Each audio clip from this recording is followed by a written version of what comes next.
Hi Laura, how you doing? I've got your presentation up here, and I want to say that there's some really interesting things in here. I think there's some wonderful facts, and I think that setting this thing up and giving a lot of this information is really good.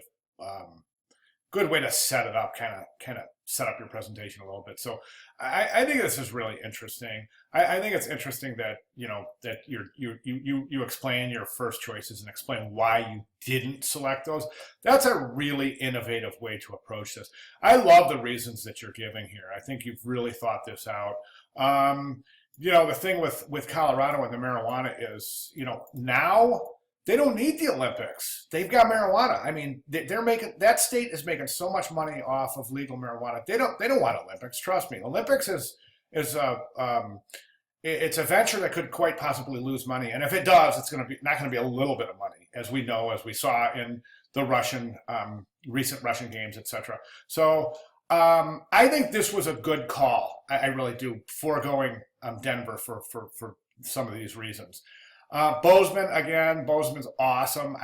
But I mean, visually, and I mean, it would be perfect, but it just doesn't have the economic infrastructure. And I agree with you there. Anchorage, I'm surprised you didn't go to Anchorage first, since you were stationed there for 4 years. You have intimate knowledge of local culture. I think this is a wonderful choice. Let's talk really just about the presentation from here down, from where the point you decided to pick Anchorage, and let's look at what we have. So you've got about that much material, and it's more, I think it's more reading. I think that you've got some wonderful facts here, but I just don't see a whole lot of glue holding the presentation together. So what I'm suggesting that students do now, don't get me wrong, there's nothing wrong with what you're doing. But as far as ascertaining, okay, has this requirement been met? Has this requirement been met? And basically to get you the numbers that you need on this, or that you want and deserve, I would think it would be a lot more expeditious if we were to do this for next week. And I've been asking all students to do this. Just use this as an outline. Use these as your headlines, and each one is a headline, and then subhead off that and give the paragraph, so that you can really have a good solid way to organize your information, okay? And this will also, if you just stick with that as an outline, you'll see a few areas that you're missing.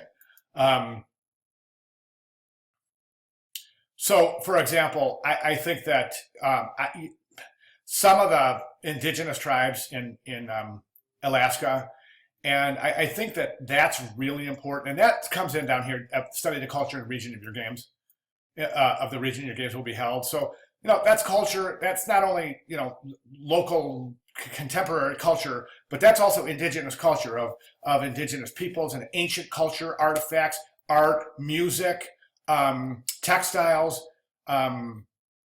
even geographic patterns and geologic locations and things like that. Anything that could possibly assist you in the visual representation of your branding strategy. Okay, so that is what I'd like to see you do. I think you've done a wonderful job. Let me check. Oh, good, awesome. You got your bibliography. This is great. So all I really want you to do is take this, just expound on it a little bit, and put it in this type of format, so we can just go through this and say, yep, she got that covered. She's got that covered. Okay, let's talk about this and this, and then you've got that covered. And I think that will be the most expeditious way to kind of transition to the next phase of the project, so we can put this kind of bid stage behind us and start moving forward with our information that we compile for next week's report. Okay, so good job. Oh, I just wanted to mention too, you got some great stuff here. Like, really thinking you're thinking very clearly, talking about the hotel rooms and how much room there is, and think about things like the highway infrastructures and trains and airports and highways, housing, an area that would be suitable for an Olympic village. All of those things will come to your mind when you start going through this, looking at it as an outline. All right, awesome job. Hey, if you have any questions, just give me a holler. I'll be glad to clarify if I can. Okay, thanks.